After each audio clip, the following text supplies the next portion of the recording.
Ou ele não é melhor ou pior do que qualquer outro telefone, os outros que existem, mas ele tem uma relação de marca que é reconhecida. Ele tem a maçãzinha atrás e tal, que é bacana, foi uma marca cool e que acabou... cultuada até então, e assim vai. Que agora que o mentor se foi, talvez a marca também diminua. Vai tentar bravamente se manter.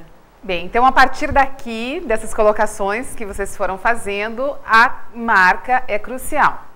Vocês chegam estão nos passando que é uma ferramenta crucial nesse processo de gestão da marca, a publicidade em si e os desdobramentos a partir daí. Sim, eu vou fazer até uma complementação, até não está tão diretamente ao que a gente já falou aqui agora, mas para fechar a questão do ser mais ou menos crucial. Certo. O que a gente vê muito no mercado hoje, voltando ao pensar da publicidade nas organizações, é que a publicidade, as ações de comunicação, começou a apertar o fluxo de caixa do empresário, ele começa a ter que cortar custos, ou cortar gastos que ele veja como supérfluos, ou tanto ditos como desnecessários.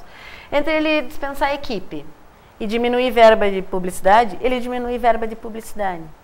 E muitas vezes, talvez essa seja a hora mais errada dele fazer isso.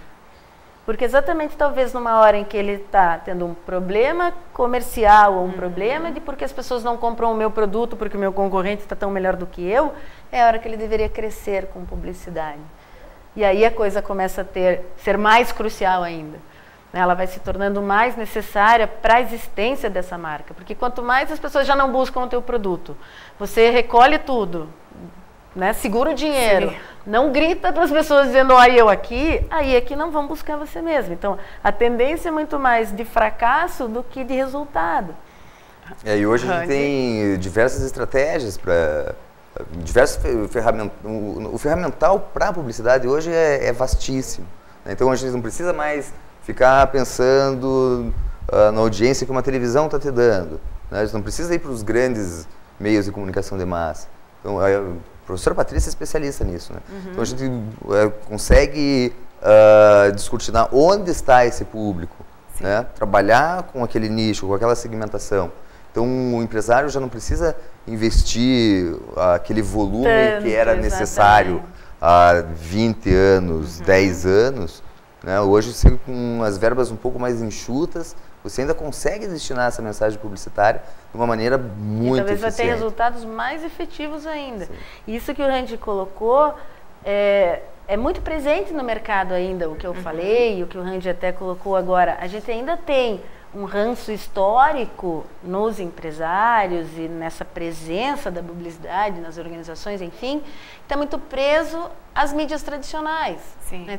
E aí parece que é uma coisa muito cara. Aí, eu não posso fazer publicidade, porque eu não vou pagar 30 segundos no meio da novela das 9 na Globo, aonde eu vou ter dinheiro para isso? Mas ele não consegue ver outras formas, né? Outros canais, e hoje, como o Randy bem colocou, o ferramental hoje é gigantesco, com talvez chance de retorno muito mais alto, muito mais garantido, muito mais mensurável, muito mais possível de ser acompanhado, que gere muito mais relacionamento, do que pensar em certos canais ditos mais tradicionais.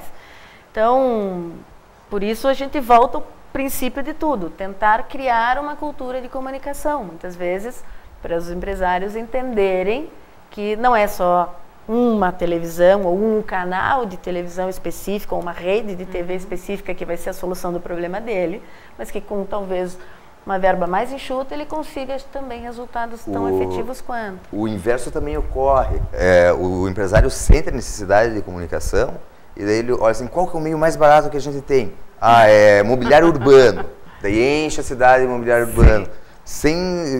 Ele olha o valor daquilo, né? O valor absoluto daquilo. Né? E, às vezes não é aquilo. E nem sempre o seu produto está destinado para aquele tipo de recurso, de ferramenta que chegará no público que ele quer. Ou pior ainda, o seu público não é aquele. O público não é o que olha aquele tipo de mídia. Né? Então, aí ele acaba tendo uma experiência negativa com a publicidade, porque ele decide investir, ele vai, investe, não vê o resultado, aí ele não quer investir de novo uma próxima vez. Né? Investe Então, mal. mas Não é porque faz ele começou análise, investindo exatamente. mal. Exatamente. E sobre essas diversas ferramentas, nós vamos deixar então a nossa segunda questão norteadora, que também tem a ver com o que os nossos convidados estão discorrendo no momento. A evolução da comunicação tem sido impulsionada pelo uso de diversas ferramentas. Como vocês veem, então, o futuro da publicidade? Quais são as novidades e as projeções de futuro para a publicidade? Acompanhe conosco, já voltamos.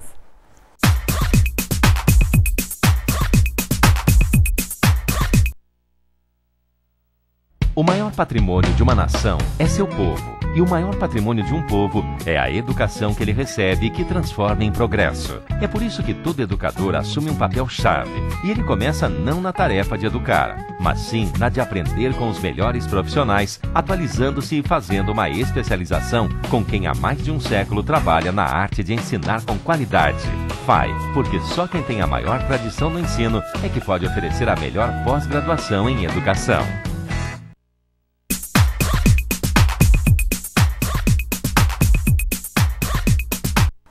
Voltamos para o terceiro e último bloco do programa de hoje, que está discutindo sobre a publicidade nas organizações, dentro da área de negócios, na nossa semana que estamos abordando exatamente essa área. Deixamos no ar, no finalzinho do segundo bloco, a seguinte questão. A evolução da comunicação tem sido impulsionada pelo uso de diversas ferramentas. Como os nossos convidados, então, veem o futuro da publicidade como um todo e quais são as novidades e as projeções de futuro para a publicidade? Bem, quando nós estávamos iniciando o programa, nós estávamos conversando sobre isso, que atualmente temos vários meios de comunicação e diferenciados meios de comunicação, principalmente com o avanço da tecnologia, né? Então, as ferramentas também multiplicaram-se. E a partir daí também a forma da comunicação torna-se diferente, conforme vocês já vinham abordando ao longo do primeiro e segundo bloco. Bem, como vocês veem o futuro então da publicidade a partir de toda essa mudança no cenário atual? Previsões são sempre complicadas, né? O que eu consigo entender das modificações que a gente está sofrendo aí já há uns quase 20 anos, com a popularização da internet e a presença do computador no colo da gente, no bolso da gente, a abertura de uma via de mão dupla, né? Até aquela idade, né, uns 20 anos aí, como que o comunicador se comportava? Ele criava aquela mensagem e aquela mensagem era destinada para os seus ouvintes, telespectadores, para o seu público-alvo. Ora, a partir do momento que o público-alvo recebe voz, ele tem a voz, ele percebe que ele pode falar, nós desse lado de cá, os comunicadores, os publicitários especialmente, precisam repensar a maneira de construir as suas mensagens. Eu não vejo uma grande diferença na questão de produção. Dos materiais que a gente está fazendo. E sim, uma maneira de a gente aproveitar a voz desse público, né? Então a gente já não precisa mais fazer uma pesquisa para saber o que o público está pensando de determinado produto, né? Ele espontaneamente traz isso à tona. E isso é muito interessante. Então, espontaneamente, que você diz, é pelas redes sociais. Que entram em contato? Eles não precisam entrar em contato, né? Dificilmente, em questão de gerenciamento de crise, é uma coisa muito interessante. Só existe uma crise de imagem se a empresa não deu resposta para aquele cliente insatisfeito, por qualquer que seja o problema. E daí, esse cliente ele tentou antes o contato com a empresa, só que não foi atendido. Daí ele faz uso do poder de mídia que ele tem, que é publicar nos seus sites aí de relacionamento. Exatamente, nessas plataformas de interação. A gente precisa estar muito atento a isso. Como tem gente reclamando, tem gente falando bem também, né? Então, hoje, o publicitário ele tem que estar muito atento ao comportamento do seu consumidor, o que é muito interessante. Então, a gente perdeu o poder de deter a mensagem, né? Que a gente que podia produzir essa mensagem. Hoje o consumidor pode Hoje produzir. o consumidor faz. Pode interferir também, né? Interfere e às vezes julga e deixa muita gente sabendo do pensamento dele. O que é bom, eu vejo isso de uma maneira extremamente positiva. E acredito que o empresário ou a organização ou o responsável pelas relações com os públicos ali, o publicitário, que conseguir aproveitar esse fenômeno que é inato do humano, né? Conversar sobre.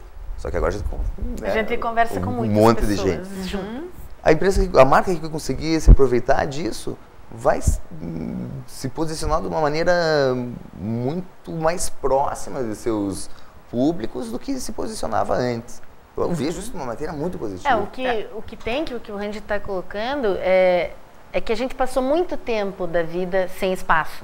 Né? A gente agora, falando como consumidores mesmo. Certo. Né? Não é uma coisa tão recente no Brasil a questão da força do Código de Defesa do Consumidor, são 20 e poucos anos aí só. Então a gente teve de uma época de inflação, então a gente não tinha muito para quem gritar, né? Você saía de casa de manhã, voltava de tarde, o preço tinha dobrado e no máximo você voltava para casa indignado. Então hoje a gente vê, e hoje são 20 anos também já, mas o crescimento até das plataformas interativas, que são as redes sociais, os seus canais, os blogs e afins, é uma coisa até mais recente do que esses 20 anos, a gente percebe um consumidor extremamente carente de ser ouvido. Então, é o cara que fala bem ou fala mal, mas ele fala para ver se ele tem resposta.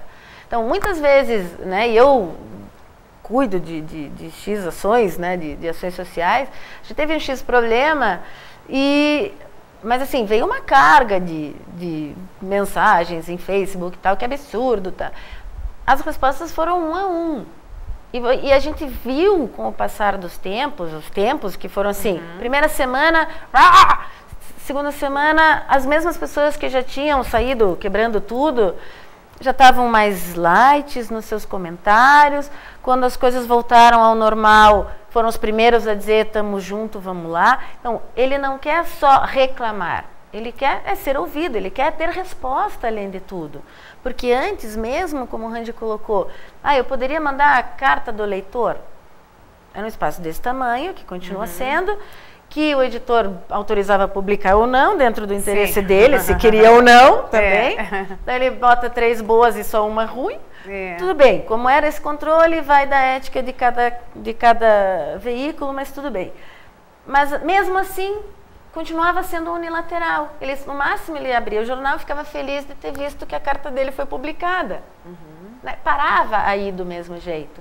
Então hoje eu falo, ele concorda com o que eu disse, ele vem em cima. Você discorda, você defende o teu. Então é bem o que o Randy falou, as pessoas vão trazer a informação para as empresas. Vai ser esperto, não é bem esse termo, mas vai conseguir ir muito mais além quem conseguir fazer esses filtros de forma eficiente. Entender que o cara que está xingando não é só porque ele é mal educado, é porque ele está afim. Hoje ele não acordou de muito bom humor, ele vai lá. E também ele tem a necessidade, como vocês pontuavam, de ser ouvido. De ser ouvido. Que nós passamos durante muito tempo calados, censurados, né? Na verdade. E hoje o espaço está aí para todo mundo. Como esse espaço está ampliado, ele também quer ver esse poder de comunicação e de alguma maneira querer interferir e participar. Que pena que isso é só no sentido de consumidores, né? Poderíamos ter essa participação mais efetiva. Mas ela acontece outras também, dimensões. ela acontece. E as próprias marcas sabendo usar isso, vai interferir nos processos de comunicação, vai interferir nos canais de mensagem, vai interferir na rapidez com que a mensagem vai ser alterada. Eu estava pensando em desenvolver uma ação promocional, varejo, diminuir preço. Aí você começa a prestar atenção e às vezes não é só na sua marca que você vai ter que olhar. Você vai ver o todo, do segmento de atuação. Aí você começa a perceber que o desconto que o teu concorrente fez foi visto como desqualificação. Ah, os caras estão achando que eu não tenho dinheiro, tem que fazer promoção para poder comprar. Opa, não está na hora de eu vir com promoção. Então, isso hoje vai ter que ser muito mais ágil e cada vez mais rápido. E cada vez as mudanças vão sendo no mesmo dia, não é nem de um dia para o outro. Eu só queria retomar um ponto que a Patrícia apontou aqui, que é muito interessante. A questão de você observar, você, pessoa, que está atrás do computador, observar o que o seu consumidor está falando. Existem diversos programinhas assim, de monitoramento, opinião negativa, é um negócio meio binário que máquina faz.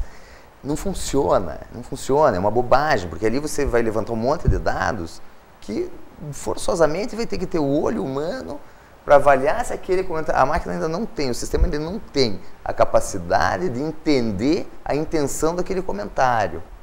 Né? Então veja só, às vezes um consumidor escreve, mas o atendimento não foi tão bom quanto eu queria. Não foi bom, pronto, cortou aquilo. Então tem algum problema no atendimento. Não, mas espera aí, vamos... Daí a Patrícia vai entrar em contato com ele. Não sei se é você que vai entrar em contato. Mas sei lá, alguém, o gestor daquela área, o gestor de rede social vai entrar em contato com aquele consumidor para saber o que está acontecendo. Mas foi mesmo, é exatamente isso. O que é esse qualitativo do tão bom? Exatamente. Tão bom era uma X expectativa, tão bom é você teve uma experiência super positiva e hoje já não foi tanto. Certo. Tão bom é você comparando com concorrência. Então, isso você vai tirar dele. Uma coisa que também as próprias empresas antes não tinham esse canal. Eu tinha que ir o quê? A campo para fazer xizinho. Eram impessoais demais. Eram muito mais frias. E isso abre uma conversação com o seu consumidor. Que se sente valorizado. Muito. E a partir desse momento, nós chegamos naquele ponto. Ele torna-se fiel à marca? Eu acho que ajuda bastante. Ou durante um determinado tempo, como disse a Patrícia, mas isso precisa estar sendo fomentado, alimentado. Porque senão chega um tempo que ele também vai embora e... Sempre. Eu acho que é que nem um relacionamento de pessoas, né? As marcas estão querendo ser pessoas. Estão namorando mais os seus consumidores. Se você vai lá, gosta de uma pessoa do sexo oposto, conversa com ela uma vez, outra e tal, você pode até vir a casar. Mas se você conversar de vez em quando, mesmo que depois se casou, você acaba, né, aquele relacionamento. Exatamente. Né? Tem aliança e tudo. Precisa haver aí um entendimento, precisa haver uma reciprocidade. Lógico. Mas a ampliação da chance da fidelidade, porque eu mesma sempre digo que a questão da fidelidade das marcas, ela, com o passar dos anos, veio quase que se tornando uma lenda urbana, né? Porque assim como o casamento,